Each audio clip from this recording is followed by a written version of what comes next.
Hey guys, it's Julia. Welcome back to my channel. So today's video is going to be a video with my top 10 favorite products from e.l.f. Cosmetics and then 5 products that did me dirty. 5 products I just don't like from them. So I hope you guys enjoyed this video. I'm wanting to make this one a series on my channel, so let me know if you want to see this with any other brands. I'd love to do like maybe Anastasia Beverly Hills, although I don't know if I've actually tried anything from them that I don't like. So let me know what brands you'd like to see this with and I will try my best to bring something together. But today I'm doing e.l.f. Cosmetics. They were actually the first brand that I ever purchased from, so they are kind of the brand that started me off in makeup, and that's why I wanted to start with them today because I have a lot of products from them. A lot of my collection is actually comprised of e.l.f. and ColourPop, so while I do have a lot of high-end things in my collection, I actually have many affordable things, and this is kind of just the basis of my collection here. So I hope you guys enjoyed this video. Let's get right into my top 10 favorites, and then I will finish up the video with the 5 least favorites. So favorite number 1 is the e.l.f. Cosmetics Flawless Finish Foundation. I feel like foundation's kind of a subjective favorite though. Some people really like a certain formula, some people are not gonna like it because everyone's skin type is different. Personally, I have like pretty normal skin. Right now, my skin is kind of sensitive. I have been doing like some acne treatments. So my forehead's kind of dry. I do have some dry patches, but the rest of my face is kind of like normal, I'd say. So pretty much every foundation I can get to work for me in some way, shape, or form, and this one I really do enjoy. Some people don't like the fact that it's kind of fragranced. It does have a slight like baby powder scent, so if you are very sensitive to smells or your skin is a little bit sensitive to that, I would say avoid this one. But it has a really nice demi matte finish, so it's not completely dry on your skin, but it doesn't look like super dewy either. It's a really nice in-between medium. It feels like very velvety smooth, and it is only 0.68 fluid ounces, so you're not getting a full ounce, which is kind of standard for a foundation, but this one is only $6, so I think it's a pretty good deal. Also, it's a little bit thicker, so you're going to use a little bit less naturally, so I think this is really good. Personally, I like to apply this with a brush over a sponge. It's just really nice on the skin, and I enjoy this one a lot, so definitely one of my favorite, definitely in my like top 5 favorite drugstore foundations in general, but I really like this one and I would definitely recommend it. My next favorite from e.l.f. are the Matte for Matte palettes. I have 2 of them. I have the Summer Breeze and the Holy Smokes. So Summer Breeze is a very warm tone palette. This one is really pretty. Obviously they're all matte shadows, so you're getting 10 matte shades in here for $10. I think it's a really good deal. These are amazing quality though. I think probably, I don't really like drugstore eyeshadows at all. I don't think I've ever tried any palette that's worked for me besides this one. I don't really mind the Wet n Wild eyeshadow palettes, but I don't really reach for those very often because they are all shimmers, and I don't know, I feel like it's hard to find good matte shadows at the drugstore. This is probably your best bet if you're wanting some really good ones. They also have the Matte for Matte one, which is very neutral shades. This one, I like that they threw in some like really fun colors. You've got the purple, you've got the like peachy shades. This is very similar in terms of color comparison to the Too Faced Just Peachy Matte palette, so I really like this one. And then the Holy Smokes is a little bit more cool toned, whereas this one is very warm. Here are the colors. Again, it's pretty like cool tone neutrals. They did throw in 2 like really pretty pops of blue in there, so I do like this one a lot. And I actually reach for this very often. These are very pigmented, they blend out very well, and they stay on the eyes very well, so I'm very, very impressed with the Matte for Matte palettes. Sadly, I haven't tried a lot of other eyeshadows that I like from e.l.f. I think these are the only good eyeshadows they make in terms of what I've tried, so I do really enjoy these ones. I will mention a palette later on in the video that does go into the worst 5 category, but I really enjoy these. So number 3 is actually the e.l.f. Lock On Liner and Brow Cream. So this is actually a brow pomade, and I've kind of gone the way of using brow pomades over brow pencils lately just because I go through a brow pencil in like less than 2 months, and I don't want to be spending like $21 every 2 months. That's ridiculous. So brow pomades are a lot better. I personally prefer the Anastasia Beverly Hills Dip Brow, but every now and then I like to find a good affordable option to recommend just in case you don't want to spend the $18 on the Anastasia Dip Brow, even though you are going through that relatively slowly. So I do enjoy this one. It's $4. I am in the shade medium brown. It's a really nice like kind of ashy toned brown, and it works on my brows very well, so I like this one. It's very pigmented. You got to go in with a pretty light hand just because it is a pomade, but still I think it's really good. It holds your brows in place, and it's really just very long wearing as well, so I do enjoy this one. Next up, I have 2 lipsticks, and they're kind of ratty because I do throw these into my school bag and my purse, so they're kind of like covered in scratches and they look nasty, but I do love these. These are the e.l.f. Beautifully Bare Satin Lipsticks. I have these shades Touch of Blush and Touch of Nude. Touch of Nude is a really good, very neutral shade. It's pretty banged up and nasty. And then Touch of Blush is like a really pretty like soft pinkish red shade. These are actually very sheer, so I do enjoy these ones when I want a kind of no makeup look. If I'm doing very natural skin, natural eyes, I might just throw this on, because if I'm doing a very natural look, I don't want to have like a super defined lipstick, if that makes sense. It just looks unnatural with the rest of the face. So these are really good for nice kind of like sheer coverage lipsticks, but the reason I love these so much is that they're very hydrating and nourishing on the lips. If I have really nasty, chapped, gross lips, especially in winter, these are amazing because they're just gonna glide over the dry spots on your lips and just look really pretty. So these are $5 each, I believe, and I think they're a really good deal. Probably one of the best drugstore lipsticks I've tried, so I really do enjoy these ones. They're the best for natural makeup days. Next favorite I have is the e.l.f. Shimmering Highlighting Powder. So it's just a highlighter. I don't know why they go with the really elaborate names. This is the shade Pearl Glow. I love this formula. I think it's probably one of the best drugstore highlighters. I know a lot of people really like the Wet n Wild Mega Glow. Those are really good as well, but this one, it's so soft. I would actually compare this to the Becca formula, and as you can see,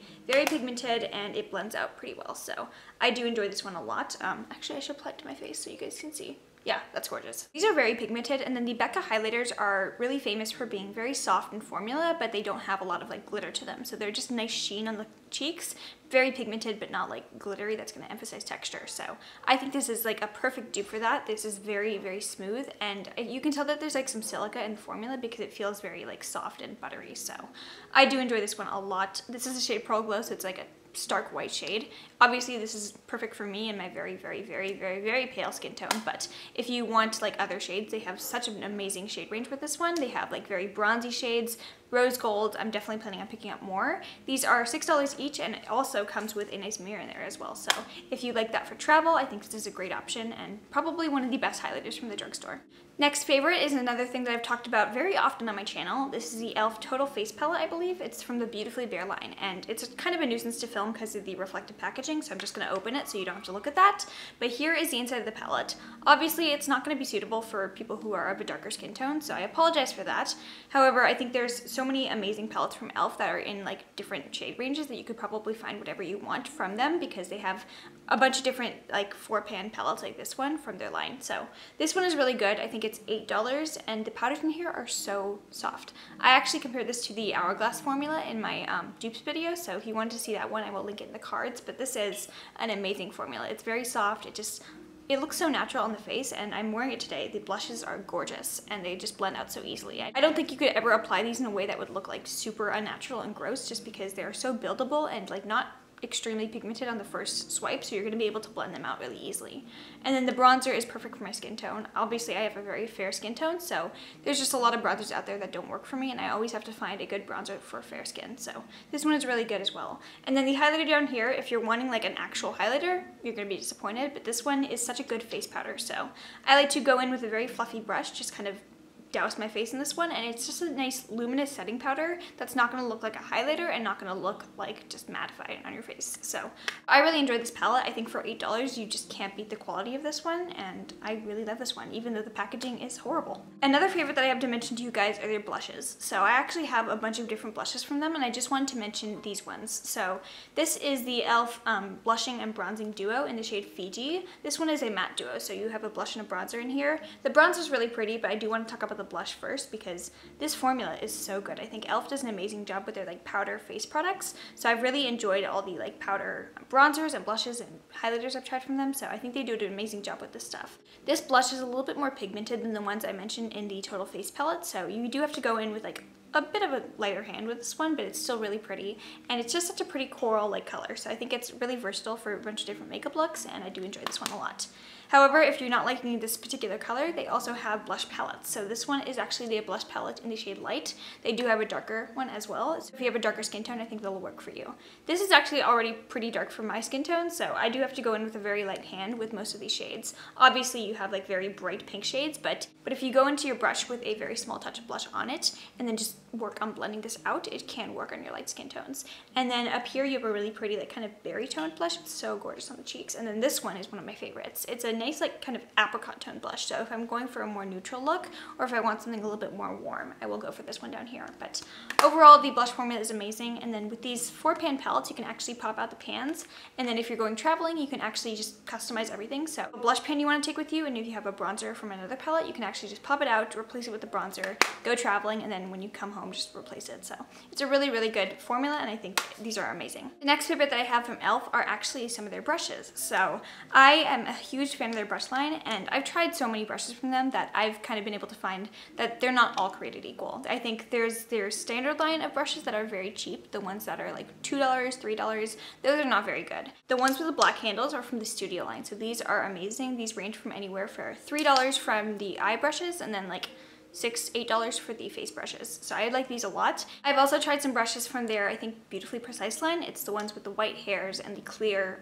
handle. Those are really, really pretty, and they're very high quality. I think the hairs feel like, honestly, like designer brushes. So if you're wanting something very affordable from the drugstore that has probably one of the best brush lines I've ever tried, e.l.f. is your way to go. So these are my 4 favorites from their line. This one is an eye brush. It's called the Detail Crease Brush. I use this a lot in my tutorials. It's very, very precise, and it's really fluffy. The hairs are pretty long, but this is so good for just getting nice, precise work right in your crease. So if you're doing very, very precise eyeshadow work, I would recommend this one a lot.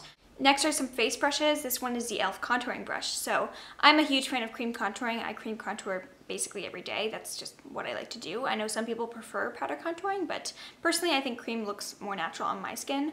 I know that's just my personal preference. So I do use this one to blend out my cream contour. I just go in with the product right here on my cheekbones, and then I use this to just blend it out. So this is very good for getting some buffing action. The hairs are very, very soft, and obviously synthetic hairs are going to be used in the e.l.f. brushes, and personally I prefer synthetic hairs. I don't like natural hairs in my brushes. They just feel kind of like scratchy on my face. So this is just the best brush for contouring. I really like this one, and I have yet to try another brush that kind of rivals this one. Next is the e.l.f. Triangular Buffing Foundation Brush. I like this one a lot, probably one of the best affordable foundation brushes.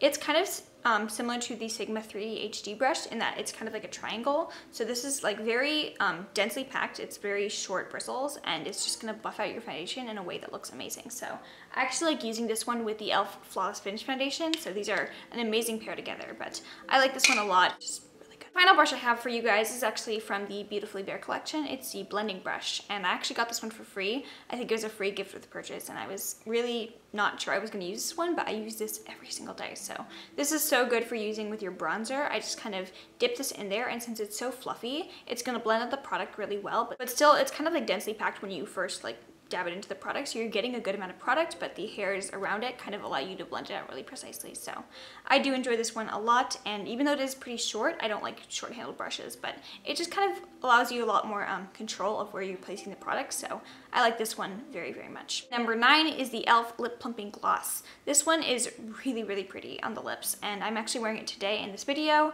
I love how this looks. I have the shade Mocha Twist. They have many different shades of this gloss, so you can pretty much pick up whatever you want.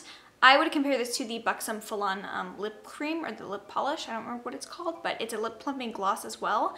That one's a little bit more pigmented, whereas this is more sheer in my opinion, but they have the very similar, like kind of almost stinging, but not like uncomfortably so, stinging on your lips, so it kind of like plumps your lips and gives you a nice juicy effect, but it's not gonna like look horrible on your lips or whatever. This is just such a good gloss. So if you're not wanting a super like intense lip plumping effect, this is really good for you, and this is going to be really good for you, and I like the shade as well. I have the shade Mocha Twist, as I said, and it doesn't have any glitters in it, and it's $5, so I really like this one. Probably one of the best glosses at the drugstore, and I'm so glad the gloss is back in trend lately because it's so good. Okay, and the final favorite that I have for you guys is actually the e.l.f. Glitter Glue. So this is actually a very underrated product, and I feel like nobody ever talks about this one, so I wanted to be the first YouTuber I've seen to talk about this one. It is only $2, and honestly, I've tried so many glitter glues from other brands. I've tried the Too Faced one, I've tried the NYX one. This is just, it's so good, and you don't need to spend like, I don't know how much the Too Faced one is, but you don't need to spend a lot of money on a high-end glitter glue when you could just get this one for $2. It keeps everything in place all day long. I work with glitter very often. I'm wearing glitter today on my eyes, and I use this one every single time I use loose glitter. So this is just very easy to work with. You just kind of squeeze it out in a tube. You're getting so much product in here as well. So I think I use this like at least 4 times a week minimum, and I've had this for a couple months and I haven't gone through it at all. So I really like this one, and I will continue to repurchase this one because I don't really see the need to spend a ton of money when you could just get something that's very inexpensive and a lot better quality. And then I have 5 products that are not very good. These ones did me dirty. I don't like these because they just did not work for me. And I know that some people will like these ones. I'm not saying that they're horrible products. I'm just saying they didn't work for me. There's a difference. So the first product that I just did not like, it was the e.l.f. Whaley Luxe Lash Kit. So this is actually a collaboration with Whaley Huang. I don't like bagging on collaborations with influencers just because I know that there's a lot of work that went into this, but I don't know. I went into these expecting something that I would really like wear a lot. They say that they're multi-dimensional lashes for full volume and length, so I was expecting like nice 3D lush lashes that are not like super long. So I like having like kind of 3D mink effect lashes that are not mink, and I was expecting that but in a shorter formula. So these are not 3D in any way. They're just kind of flat and they're not really multi-dimensional at all. So I was kind of disappointed. They're not as like fluffy and lush as I would want them to be. And I mean, they're only $4, so not expensive as far as lashes go. So it's not that big of a loss, but still I was just expecting something else and it wasn't that. So I don't mind these. They're not the worst quality, but e.l.f. does have some really weird lashes as well in their collection. I've only found like 2 lashes that I actually like from them. So these were not one of them and I'm kind of disappointed. All right, so this product is actually probably the worst product I've ever tried from e.l.f., hands down. It is the e.l.f. Lock On Face Primer. So I bought this one around when Nikki Tutorials was raving about the J1 Jelly Pack Primer, which is a very like sticky, almost like glue-like primer that was going to help your foundation just stick down on your face all day long. So I was expecting that to be this because they marketed this as literal glue. It says on the website, I think it was called the Glue Primer. So I was expecting something very sticky, and I mean, it didn't disappoint. It's extremely sticky, but it just doesn't work. When I applied my foundation on top of this with a brush, my foundation just peeled up and the primer was literally just peeling off my face and just like blobbing everywhere. It was so weird. So I tried it with a sponge instead because I did want to give it a fair shot, and it wouldn't blend because it was sticking down onto the primer because it was literal glue on my face. So this just didn't work in any way that I tried it. I tried it I think 4 more times after that because I really wanted it to work and it just didn't. Also, it's probably one of the most expensive products from e.l.f. that I've tried in a while. It was $8 for a primer, and that's not expensive in terms of primers, but it's expensive for e.l.f. So I don't like this one. I don't think I'm ever gonna like this one. I might try it again if I'm feeling stubborn, but no. Here's another product from e.l.f., and this one, I think it's probably just one of those cases where I thought it was going to be something else. It was marketed as something that just didn't really pan out. So these are the e.l.f., oh shoot, what are they even called? I think they're like called the Pop of Glitter toppers or gels or something, but they're basically just little tubes of glitter gel, and these are kind of expensive for e.l.f. They're like $4 each. I think I got them for half off, so they were $2 each, so $4 in total for these two. Golden Glitz and Gilded Bronze. So these 2 shades, I thought these were going to be really good for on top of the eyes. This was kind of when the Stila Magnificent Metals were going around, and those are stupidly expensive, so I wanted to find a good dupe for you guys to share with you. And I thought these would be a really good thing to add on top of the eyeshadow, just to get a little bit more glitter pop. Or you can add these on top of your like lipstick. They also said you could add this on your cheekbones, but I wouldn't want like pure glitter on my cheekbones. That's just weird. So I didn't want to do that, but I wanted to try it out on my eyes and my lips, and it just, no. They're like literal sticky, like almost like lip gloss, but not comfortable in a way. So these kind of just made my eyeshadow patch up and kind of move everywhere. They creased right in my crease line, and then on my lips they just felt very uncomfortable. So these just didn't really work out for me. I get that they're like a cheap alternative to glitters or whatever, and if you want to wear them to like Coachella, I think that's a certain thing, but these just didn't really have any practical application for me, so I don't like these ones at all. Next in the no list, I have the e.l.f. Eyelid Primer. So this is only, I think, like $1, so pretty cheap for a makeup product, and definitely cheap for an eyeshadow primer. So I love eyeshadow primer. It's probably one of the most important steps in getting an eye look like this one. It's very pigmented, and you want something that's going to be a good base for that. And this one just wasn't that. They marketed this as a very pigmented base. It has a beige tint to it, so I thought it was going to be like, you know, a base, but it's very sheer. It blended out. It had no coverage whatsoever, and it also felt kind of greasy on the lids. So if I find a like eyelid base that is very dry and I need something to be a little bit more hydrating, I will mix a little bit of this in there, and that's how I use this one. But just like on its own, it's not a good base at all. It just slips and slides and doesn't make your eyeshadow stay on like at all. So I don't enjoy this one at all, and I will not repurchase it. Okay, and then the final fail that I have for you guys, I don't actually have with me because I don't have any of the mascaras I've ever tried from e.l.f. anymore. I have thrown them all away because they were bad and they expired. So I don't like any of the mascaras I've tried from e.l.f. They have so many mascaras in their line. They have so many different brush shapes and formulas and whatever, and I've tried, like, I want to say all of them, and they're all bad. I've never found a single mascara from e.l.f. that I like. So if you're wanting a really good drugstore mascara that's going to be affordable and is actually good quality, I would go for the the Essence Lash Princess. This one is the Sculpted Volume. Their regular Lash Princess is really good as well, but this is beautiful and it just looks so amazing on the lashes. So I think if you're wanting a really good alternative to like a high-end mascara, e.l.f. Essence Lash Princess is the way to go. I just don't think e.l.f. makes any good mascaras that I've tried. Okay, so that concludes my top 10 favorites from e.l.f. Cosmetics and then my 5 least favorites. I hope you guys enjoyed this video. If you did, please give it a thumbs up. Make sure you're subscribed down below and also make sure you're following me on Instagram for makeup looks like this one. I think it's a really fun eye look. Anyways, so yeah, let me know in the comments what brands you'd like to see this with. I would love to do like Anastasia, maybe ColourPop, maybe like Tarte or Too Faced. I don't know. Let me know what you'd like to see and I will try and pull something together for you. But if you made it to the very end of this video, I love you so much. Thank you so much for watching my channel.